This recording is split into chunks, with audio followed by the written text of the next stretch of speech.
The motion is carried and the bill is passed.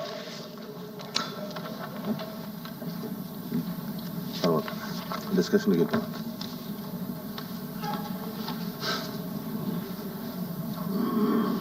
Short discussions. First, short discussion on Super 6. Continued. Yadav garu. ఒక్క నిమిషం అధ్యక్ష, ధన్యవాదాలు అధ్యక్ష. నిన్నటి short discussion super 6 దాంట్లో అధ్యక్ష మరో ప్రధానమైన హామీ ఆడబిడ్డ నిధి అధ్యక్ష. ధరలు పెరిగాయి, ఖర్చులు పెరిగాయి, ఇండ్లు భారమైంది. ప్రతి ఆడబిడ్డకు 1500 ఇస్తామనేసి కూటమి ప్రభుత్వం ఈ సూపర్ 6లో పెట్టింది అధ్యక్ష. కానీ 13/3/2025 ఈ కౌన్సిల్ సాక్షిగా ఇంకా ఇంప్లిమెంట్ చేయలేదని కూడా చెప్పారు అధ్యక్ష. కాబట్టి వాళ్ళు చెప్పిన సూపర్ 6 హామీలన్నీ చాలా వరకు మొదలు కాలేదు, కొన్ని అరాతురకగా నడుస్తున్నాయి. సూపర్ 6 సూపర్ ఫ్లాప్గా రాష్ట్ర ప్రజలందరూ అనుకున్నారు. కాబట్టి మీరు సూపర్ 6ని ఇంప్లిమెంట్ చేయాలనేసి మరొకసారి రాష్ట్ర ప్రజల తరఫున తమ ద్వారా కూటమి ప్రభుత్వానికి తెలియజేస్తున్నారు అధ్యక్ష. ఈ అవకాశం ఇచ్చినందుకు మరొకసారి మీకు ధన్యవాదాలు అధ్యక్ష. వద్దు కళ్యాణ్ గారు, 10 minutes, only 10 minutes. 10 minutes, sir. నువ్వు తప్పు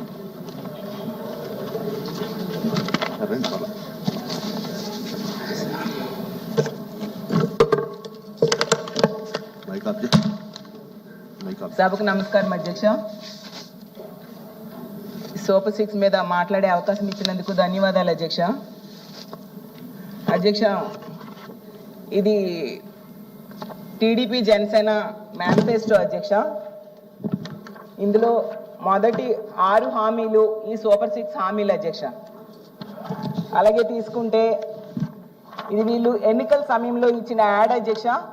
ఇందులో సూపర్ 6ల గురించి స్పష్టంగా ఇచ్చారు అధ్యక్ష. అలాగే అధ్యక్ష, వీళ్ళు ఎన్నికల టైంలో ఇచ్చిన బాండ్స్ అధ్యక్ష. ఈ బాండ్స్లో ఇంటింటికి వెళ్ళి ఈ బాండ్స్ ఇవ్వడం జరిగింది అధ్యక్ష. ఇందులో ఇచ్చిన హామీలు కూటమి ప్రభుత్వం కనుక అధికారంలోకి వస్తే జూన్ 24 నుంచి ఇవన్నీ కూడా అమలులోకి వస్తాయని స్పష్టంగా రాశారు అధ్యక్ష. ఒక్కొక్క ఇంటికి ఎంత వస్తుంది, ఏడాదికి ఎంత వస్తుంది, అలాగే 5 ఏళ్ళకి ఎంత వస్తుంది కూడా స్పష్టంగా ఈ బాండ్స్లో రాయడం జరిగింది అధ్యక్ష.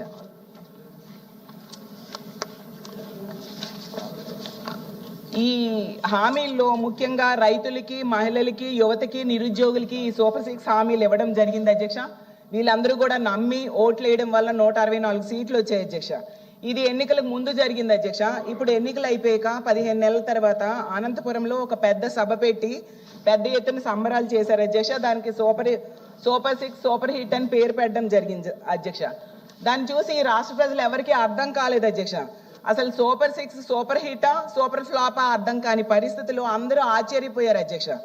ఎందుకంటే ప్రతి నిరుద్యోగికి 3000 చొప్పున 45,000 నిరుద్యోగ భృతి ఎగనామా పెట్టడం సూపర్ హిట్టా, సూపర్ ఫ్లాపా అధ్యక్ష. అలాగే 2 కోట్ల మంది మహిళలకు 22,500 ఎగనామం పెట్టడం హిట్టా, ఫ్లాపా అధ్యక్ష. ప్రతి తల్లికి వందనం లబ్ధిదారుడికి 17,000 ఎగనామం పెట్టడం హిట్టా, ఫ్లాపా అధ్యక్ష. ప్రతి అన్నదాతకి 35,000 ఎగనామం పెట్టడం హిట్టా, ఫ్లాపా అధ్యక్ష. 55 లక్షల మందికి గ్యాస్ సిలిండర్లు ఎగనామం పెట్టడం హిట్టా, ఫ్లాపా అధ్యక్ష. 11 రకాల ఆర్టీసీ బస్సులకు శ్రీ బస్సు పథకాన్ని ఎగనామం పెట్టడం హిట్టా, ఫ్లాపా అధ్యక్ష. అది రాష్ట్ర ప్రజలకు అర్థం కాక తల్ల పట్టుకుంటున్నారు అధ్యక్ష. ఈ సంబరాలు చూసిన వాళ్ళందరికీ కూడా ఫ్లాప్ అయిన సినిమాకి సక్సెస్ మీట్లు, సక్సెస్ టూర్లు పెట్టినట్టుగా ఉంది అధ్యక్ష. ఒక పిల్లోడు 10వ తరగతి ఎగ్జామ్స్ రాస్తున్నాడు అనుకోండి అధ్యక్ష. 6 సబ్జెక్టులు ఉంటాయి, 2 సబ్జెక్టులు అసలు రాయనే లేదు అధ్యక్ష. అలాగే 3 పావంతు మాత్రమే పేపర్ ఆన్సర్ చేశాడు అధ్యక్ష. ఒక సబ్జెక్ట్ ఏమో హాఫ్ రాశాడు అధ్యక్ష. కానీ డిస్టింక్షన్ లో పాస్ అయినట్టుగా ఆ పిల్లాడుని ఇంట్లో వాళ్ళు సంబరాలు చేసుకున్నట్టుగా ఉంది అధ్యక్ష. ఈ సూపర్ 6 సూపర్ హిట్ అనే సంబరాలు అధ్యక్ష. సూపర్ 6 లో తొలి హామీ కూడా అమలు చేయకుండా సంబరాలు చేశారు అధ్యక్ష. 2వ హామీని కూడా అమలు చేయకుండా సంబరాలు చేశారు అధ్యక్ష. ఏ ఒక్క హామీని కూడా పూర్తిగా అమలు చేయకుండా సంబరాలు చేశారు అధ్యక్ష. ఇవెక్కడ సంబరాలు, విడ్డూరం కాకపోతే అని రాష్ట్ర ప్రజలందరూ అనుకుంటూ ఉన్నారు అధ్యక్ష. అసలు ఈ సూపర్ సిక్స్ పేరు పెట్టి వీళ్ళు ఏ విధంగా దగా చేశారో, మోసం చేశారో ఈ రాష్ట్ర ప్రజలందరికీ కూడా తెలుసు అధ్యక్ష. అసలు నిజంగా ఎంత దారుణం అంటే సూపర్ సిక్స్ ని ఎన్నికలు అయిపోయి మార్చేశారు అధ్యక్ష. అసలు టీడీపీకి ఒక అలవాటు ఉంది అధ్యక్ష, మేనిఫెస్టోని వెబ్సైట్ నుంచి తీసేశారు అధ్యక్ష గత గవర్నమెంట్ టైంలో. ఇప్పుడు తీసుకుంటే గతంలో ఎన్నికల టైంలో ప్రకటనలో సూపర్ సిక్స్ అంటే ఇవి ఇచ్చారు అధ్యక్ష. ఇప్పుడేమో ఆ అంశాలను మార్చేసి చూడండి అధ్యక్ష, కొత్త యాడ్ ఈనాడులో యాడ్ అంశాలను మార్చేసి ఇవి సూపర్ సిక్స్ అంట అధ్యక్ష. అంటే ప్రజలు ఎలా కనిపిస్తున్నారో అర్థం కావట్లేదు అధ్యక్ష. అలాగే నిజం చెప్పాలంటే ఇలా మార్చేయడం చూసి ప్రజలు అంటున్నారు అధ్యక్ష, సూపర్ సిక్స్ సూపర్ హిట్ కాదు, హాంఫర్ట్ అన్నట్టుగా మాయ చేస్తున్నారు అని అంటున్నారు అధ్యక్ష. ఈరోజు మహాశక్తి మహామోసంగా మిగిలిపోయింది అధ్యక్ష. శ్రీశక్తి శ్రీకి వంచనగా మిగిలిపోయింది అధ్యక్ష. దీపం పథకం అర్ధ దీపంగా మిగిలిపోయింది అధ్యక్ష. యువగలమేమో యువత పాలిట గరళంగా మారిపోయింది అధ్యక్ష. అన్నదాత సుఖీభవ అన్నదాత దుఃఖీభవగా మారిపోయింది అధ్యక్ష. తల్లికి వందనం పిల్లలకు వంచనగా మారిపోయింది అధ్యక్ష. వీళ్ళు ఏ విధంగా ఒక్కొక్క దాన్ని ఎగ్గొట్టారో మీకు చెప్తాను అధ్యక్ష. అధ్యక్ష మొదటి హామీ అధ్యక్ష, వాళ్ళ మేనిఫెస్టోలో ఇచ్చిన మొదటి హామీ అధ్యక్ష, యువతకు 20 లక్షల ఉద్యోగాలు, 3,000 రూపాయలు నిరుద్యోగ భృతి అధ్యక్ష వాళ్ళ మేనిఫెస్టోలో ఇచ్చారు అధ్యక్ష. చంద్రబాబు నాయుడు గారు, పవన్ కళ్యాణ్ గారు చెప్పారు జూన్ నుంచి నెలకి 3,000 రూపాయలు అని వస్తుంది అని చెప్పి ఓటేశారు అధ్యక్ష. అధికారంలోకి కూటమి ప్రభుత్వం వచ్చింది, ఓట్లేసిన 1 కోటి మంది యువతకు మాత్రం జాబ్స్ రాలేదు అధ్యక్ష. జగనన్న తొలి ఏడాదిలోనే 1,25,000 శాశ్వత ప్రభుత్వ ఉద్యోగాలు ఇచ్చారు అధ్యక్ష. అది రాష్ట్ర చరిత్రలోనే కాదు దేశ చరిత్రలోనే ఆల్ టైమ్ రికార్డ్ అధ్యక్ష. ప్రతి నిరుద్యోగికి 45,000 రూపాయలు ఎగనామం పెట్టారు అధ్యక్ష. ఎప్పుడు ఇస్తారు, ఎవరిస్తారో చెప్పాల్సిన బాధ్యత ప్రభుత్వం మీద ఉంది అధ్యక్ష. కూటమి ప్రభుత్వం వచ్చాక సర్వే చేశారు అధ్యక్ష. ఆ సర్వేలో 1,56,00,000 మంది ఉపాధి కోసం ఎదురు చూస్తున్నారు అధ్యక్ష. ఒక హామీని ఎవరైనా ఒకసారి ఇచ్చి మోసం చేస్తారు అధ్యక్ష. గతంలో వీళ్ళు అధికారంలోకి వచ్చినప్పుడు కూడా ఈ నిరుద్యోగ భృతి ఇస్తామన్నారు, ఇవ్వలేదు అధ్యక్ష. ఈసారి కూడా అధికారంలోకి వచ్చారు, ఈసారి కూడా 15 నెలలైనా ఇప్పటికి ఇవ్వలేదు అధ్యక్ష. ఎన్నికల్లో బాబు షూరిటీ భవిష్యత్ గ్యారంటీ అన్నారు అధ్యక్ష. ఇప్పుడేమో బాబు షూరిటీ నిరుద్యోగులకు వంచన గ్యారంటీ అని రుజువు చేశారు అధ్యక్ష. మరి ఇది సూపర్ హిట్టా సూపర్ ఫ్లాపా అధ్యక్ష నేను అడుగుతున్నాను అధ్యక్ష. రెండోదేమో ఆడబిడ్డ నీది అధ్యక్ష. మహాశక్తి పేరుతో ఇది మరో ప్రధానమైన హామీ అధ్యక్ష. 18 ఏళ్ళు పైపడి 60 ఏళ్ళు లోపున్న వాళ్ళకి నెలకు 1,500 ఇస్తామన్నారు, ఏడాదికి 18,000 అధ్యక్ష. తీసుకుంటే 15 నెలలైంది, 15,000 కాదు కదా 15 రూపాయలు కూడా ఎవరికి ఇవ్వలేదు అధ్యక్ష. దీనికేమో అర్హులైన వారు సుమారుగా 2,07,00,000 మంది ఉన్నారు అధ్యక్ష. నెలకి 3,000 కోట్లు అవుతాయి అధ్యక్ష, ఏడాదికి 37,313 కోట్లు అవుతాయి అధ్యక్ష. జగనన్నేమో మహిళలకు ఇచ్చేవాడు అధ్యక్ష. వైఎస్ఆర్ చేయూత, ఆసరా, సున్నా వడ్డీ, కాపు నేస్తం, ఈబీసీ నేస్తం ఇలాంటి పథకాలన్నీ ఇచ్చేవారు అధ్యక్ష. అవన్నీ ఇప్పుడు ఆపేశారు. ఆడబిడ్డ నిధి కూడా ఎగ్గొట్టారు అధ్యక్ష. మహిళలకు 22,500 ఎగనామం పెట్టారు అధ్యక్ష. మా ఆడబిడ్డ నిధి ఇవ్వాలంటే ఆంధ్రప్రదేశ్ రాష్ట్రాన్ని అమ్మాలని గౌరవ వ్యవసాయ శాఖ మంత్రి గారు కూడా అంటున్నారు అధ్యక్ష. ఇది నిజంగా ఘోరంగా ప్రజలని ముఖ్యంగా మహిళలు మోసం చేయడం కాదా అని అడుగుతున్నాను అధ్యక్ష. ఇది భావ్యమేనా అని నేను అడుగుతున్నాను అధ్యక్ష. అందుకే బాబు షూరిటీ దాగా గ్యారంటీ అని మహిళలందరూ అంటూ ఉండే పరిస్థితి మనం చూస్తున్నాం అధ్యక్ష. 3వది అధ్యక్ష, తల్లికి వందనం. వాళ్ళు ఇచ్చిన మేనిఫెస్టోలో సూపర్ 6 లో 3వ తల్లికి వందనం అధ్యక్ష. అమ్మఒడి ద్వారా జగనన్న 83 లక్షల మంది పిల్లల తల్లులకు అమలు చేశాడు అధ్యక్ష. ఆ రోజు అమ్మఒడి సృష్టికర్త ఎవరైనా అడిగితే దేశంలో ఎవరైనా చెప్తారు అది జగనన్న అనేసి అధ్యక్ష. మరో 1000 ఏళ్ళైనా అమ్మఒడి సృష్టికర్త ఎవరు అని అడిగితే జగనన్న పేరు చెప్తారు అధ్యక్ష. జగనన్న తొలి విద్యా సంవత్సరం నుంచే అమలు చేశారు అధ్యక్ష. కాపీ కొట్టి తల్లికి వందనం అని పెట్టారు అధ్యక్ష. పిల్లల్లో జగనన్న ఆ రోజు పిల్లల్లో డ్రాప్ అవుట్స్ ని తగ్గించడం కోసం ఏర్పాటు చేశారు అధ్యక్ష. అలాగే జూన్ లో అధికారంలోకి రాగానే తల్లికి వందనం ఇస్తామని చెప్పి ఇప్పుడు తల్లికి వంచన చేశారు అధ్యక్ష. ఇది ఆన్ గోయింగ్ స్కీమ్ అయితే మొదటి ఏడాది వీళ్ళు ఎగ్గొట్టేశారు అధ్యక్ష. తొలకరి వర్షం తర్వాత జలదానం చేసిన మేఘాలకి భూమిలో ఉన్న ఒక చిన్నారి గింజ మెడ బయట పెట్టి మొదటగా వచ్చిన 2 ఆకులను చేతులుగా జోడించిందంటే కృతజ్ఞతలు తెలిపిందని ఒక కవితా పంక్తుల్లో ఉంటాయి. అలా ఆ చిన్నారి మొలకలాగా ఈ ఎన్డీఏ ప్రభుత్వం అన్నం పెట్టే రైతాంగానికి కృతజ్ఞతతో అండగా నిలబడతాం. అలాగే గౌరవ సభ సాక్షిగా కౌలు రైతుల కష్టాలు కన్నీళ్లు తెలిసిన వాడిగా మీ వాడిగా చెప్తున్నాను. కౌలు రైతాంగానికి భూమిని ఫలాలుగా పంటలుగా మార్చే ప్రవీణత ఉన్నవాడు ధైర్యం కోల్పోనక్కర్లేదు. మట్టిలో ఉన్న కస్తూరి తీసే మనిషికి జీవన పరిమళాల కొరత లేదు. సోదరులైన కౌలు రైతులందరికీ మీరు ధైర్యంగా ఉండండి. మీరు నిండు నూరేళ్లు బతకాలి. మీకోసం ఈ ప్రభుత్వం నిరంతరం పనిచేస్తుందని తెలియజేసుకుంటున్నాం అధ్యక్ష. ఉమ్మడి ఆంధ్రప్రదేశ్ మాజీ ప్రభుత్వ ఉద్యోగి కొడుకుగా ప్రభుత్వ ఉద్యోగులు వారి నిరాశ నిస్పృహలు నేను అర్థం చేసుకోగలను. వారి ప్రతిభకి అనుభవానికి సమర్థతకి గుర్తింపు రానప్పుడు ఏమనుకుంటాను కవితా పంక్తులు తెలియజేస్తున్న అధ్యక్ష. ఈ దేశం నా ప్రతిభకు ఒక సమాధి, ఎంత దూరం నడిచినా ఎప్పుడు దూరం అంతే. అందుకే పంచాయతీరాజ్ శాఖ బాధ్యతలు తీసుకోగానే, రూరల్ వాటర్ సప్లై బాధ్యతలు తీసుకోగానే 10,000 మందికి పైగా ఏకకాలంలో ఈ ఎన్డీఏ ప్రభుత్వం నారా చంద్రబాబు నాయుడు గారి నాయకత్వంలో ప్రమోషన్ ఇచ్చాం అధ్యక్ష. ఎలాంటి సిఫార్సులు లేకుండా 77 మందికి తొలిసారి జిల్లా పరిషత్ సీఈఓలుగా ప్రమోషన్లు ఇచ్చాం. సంస్కరణలో భాగంగా 77 డీడీఓ కార్యాలయాలు ప్రారంభించాం. దీనికి అండగా నిలబడ్డ గౌరవ ముఖ్యమంత్రి గారికి నా హృదయపూర్వక ధన్యవాదాలు తెలియజేస్తున్నాను. ఒక దేశాభివృద్ధికి ఆయువు పట్టు రహదారులు లేని చోట అభివృద్ధి శూన్యం. అభివృద్ధికి మూలమైనది రహదారులతో పాటు విద్యుత్తు, తాగునీరు, విద్య, వైద్యం, డ్రైన్స్ అండ్ శానిటేషన్.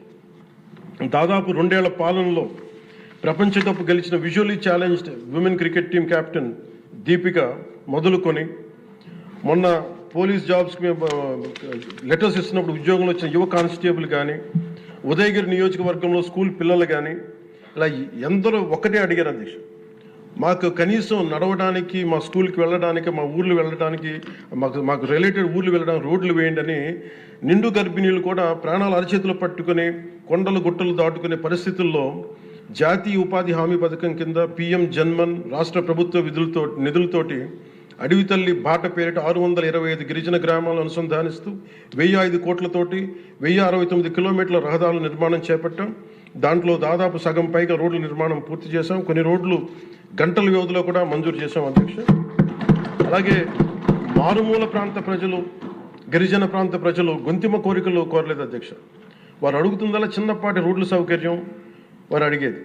ఆ రోడ్లు మంజూరు చేసినప్పుడు, పూర్తి చేసినప్పుడు ఆ ప్రజల కళ్ళలో నాకు అనిపించేది ఇవే. గుక్కెడు నిశ్శబ్దం తాగి చిరిగిన చీకట్లు కప్పుకొని పడున్న నాకు కమ్మని ఆశాముద్రమ కానుకగా తెచ్చాం. స్వాతంత్రం వచ్చి 7 దశాబ్దాలు దాటిన విద్యుత్ వెలుగులు లేని 17 కుటుంబాలు చెంది ఒక మారుమూలన గిరిజన గ్రామానికి ₹1 కోటి పైగా వెచ్చించి 17 కుటుంబాలున్న గ్రామానికి 9.6 కిలోమీటర్ల మేర 200 పైగా విద్యుత్ స్తంభాలను పాతి ట్రెడిషనల్ పవర్తో పాటు PM జన్మన్ పథకం కింద సోలార్, విండ్ ఎనర్జీతో పాటు హైబ్రిడ్ విద్యుత్ వ్యవస్థని ఏర్పాటు చేశాం అధ్యక్ష. ఆ విద్యుత్ వెలుగుల్లో, గిరిపుత్రుల్లో, గుండెల్లో నాకు ఈ భావన చాలా బలంగా తెలుసు.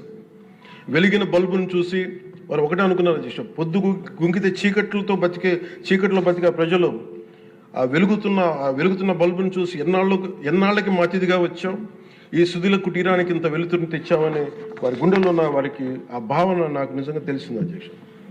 గౌరవ ప్రధాని శ్రీ నరేంద్ర మోదీ గారు వ్యక్తిగతంగా జల్ జీవన్ మిషన్ చాలా ఇష్టపడి ఎంతో బడ్జెట్ దాదాపు 191,011 కోట్లు ఆయన 1924 మధ్యలో ఈ జల్ జీవన్ మిషన్కి బడ్జెట్నిచ్చి ఈ దేశ సగటు పౌరుడికి కనీసం సరాసరి 55 లీటర్ల రక్షిత మంచినీరు అందించాలని లక్ష్యంగా ముందుకు వస్తే గత ప్రభుత్వం కేంద్రం నుంచి 27,000 కోట్లు కేంద్ర ప్రభుత్వం ఆమోదం తెలిపితే ఖర్చు పెట్టింది వాళ్ళు దాదాపు కేవలం 4,000 కోట్ల అధ్యక్ష. అందులో కేంద్రం వాటా 2,000 కోట్లు. 4,000 కోట్లు ఖర్చు చేసి పైప్ లైన్లు వేయడం తప్ప ఒక్క గ్రామానికి సంపూర్ణంగా నీరు ఇచ్చింది లేదు.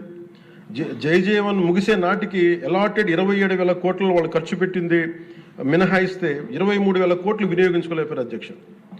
అలాగే అది ఎక్స్పైర్ అయిపోయిన తర్వాత కూటమి ప్రభుత్వం నారా చంద్రబాబు నాయుడు గారి నాయకత్వంలో అధికారంలోకి వచ్చిన తర్వాత ముఖ్యమంత్రి గారు, కూటమి నేతలందరూ కలిసి కేంద్ర నాయకత్వాన్ని అడిగి ఇంకొక పొడించుకోగలిగాం.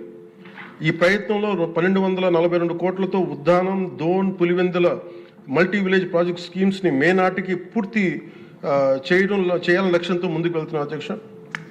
అలాగే ఈ కొత్త సంవత్సరంలో కూడా కొత్తగా ఇంకొక 5 జిల్లాలు ఈ ఎక్స్టెండెడ్ పీరియడ్లో కొత్తగా 5 జిల్లాల పరిధిలో 7,910 కోట్లతోటి వచ్చే 2 ఏళ్లలో పూర్తి చేయాలని లక్ష్యంగా పెట్టుకున్నాం అధ్యక్ష. చిత్తూరు, ప్రకాశం, పల్నాడు, ఉభయ గోదావరి జిల్లాలో చేపట్టిన పనులు పూర్తయితే వచ్చే 30 ఏళ్లలో 1,21,00,000 ప్రజల రక్షిత మంచినీటి అవసరాలను తీరుస్తుంది. మిగిలిన 960 కోట్లతోటి మల్టీ విలేజ్ స్కీమ్స్, అలాగే నీటి ఎద్దడి తీవ్రత ఉన్న పంచాయతీ మంచినీటి సమస్యను తీర్చే విధంగా గౌరవ సీఎం గారి ఆధ్వర్యంలో ప్రణాళికలు సిద్ధం చేస్తున్నాం అధ్యక్ష. గత ప్రభుత్వపు అరాచక, అసమర్థ, అవినీతి పాలన వారసత్వపు సమస్యలు ఎంతో ఎన్డీఏ ప్రభుత్వానికి చాలా పెను సవాల్గా మారినాయి. కానీ ముఖ్యమంత్రి గారి పరిపాలనా అనుభవం అన్నింటిని అధిగమిస్తూ ఇచ్చిన మా ప్రతి మాటని నిలబెట్టుకుంటూ ముందుకెళ్తున్నాం. సంక్షేమం, అభివృద్ధి రెంటిని సమన్వయపరుచుకుంటూ ముందుకు వెళ్తున్నాం. నిన్న గవర్నర్ గారి ప్రసంగంలో అదే ప్రస్ఫుటంగా గోచరించింది. అలాగే ఈ సందర్భంలో గవర్నర్ శ్రీ అబ్దుల్ నజీర్ గారి వ్యక్తిత్వం గురించి ప్రత్యేకంగా చెప్పుకోవాలి అధ్యక్ష. Is a great scholar, legal luminary, a humanist, a devout religious man with a respect for all religions and a great patriot. People of Andhra Pradesh and our NDA government is fortunate for having him as our beloved governor అధ్యక్ష. అలాంటి ఉన్నతమైన వ్యక్తి ముందు ఆ 11 మంది సభ్యులు వారి ప్రసంగ సమయంలో వెల్లోకి వచ్చి రభస చేసిన విధానం చూస్తే నాకు ఒకటే అనిపించింది అధ్యక్ష, హనుమంతుడి ముందు కుప్పి గంతులు వేయడం ఏంటారు. అలాగే 151 నుంచి 11 సభ్యులకి పడ్డ వారిని చూసి మనం అందరం కూడా నేర్చుకోవాల్సింది, గుర్తుపెట్టుకోవాల్సింది అది భారతరత్న వాజ్పేయి గారి మాటల్లో, democracy rests on one belief and that is when leaders cannot solve the problems, the people will. అందుకని ఇది మనం చాలా జాగ్రత్తగా మన భారతరత్న వాజ్పేయి గారి మాటల్ని మనం తీసుకోవాలి అధ్యక్ష. అలాగే under guidance of honourable CM, deputy CM, honourable CM Shri CBN Chandrababu Naidu గారు ఈ భారతరత్న వాజ్పేయి గారి మాటల్లోనే వారు దాన్ని తెలియజేస్తాం అధ్యక్ష. The challenges we are facing ahead, మనకున్న ఛాలెంజెస్ కానీ ఉన్న సమస్యలన్నింటినీ భవిష్యత్ వికసిత్ ఆంధ్రప్రదేశ్ దిశగా ఎలా వెళ్ళాలి అని అనుకుంటే అది వాజ్పేయి గారి మాటలను చెప్తాను అధ్యక్ష. It's no problem we cannot tackle, no challenge we cannot face, no opportunity we cannot seize. Jai Hind and Jai Bharat.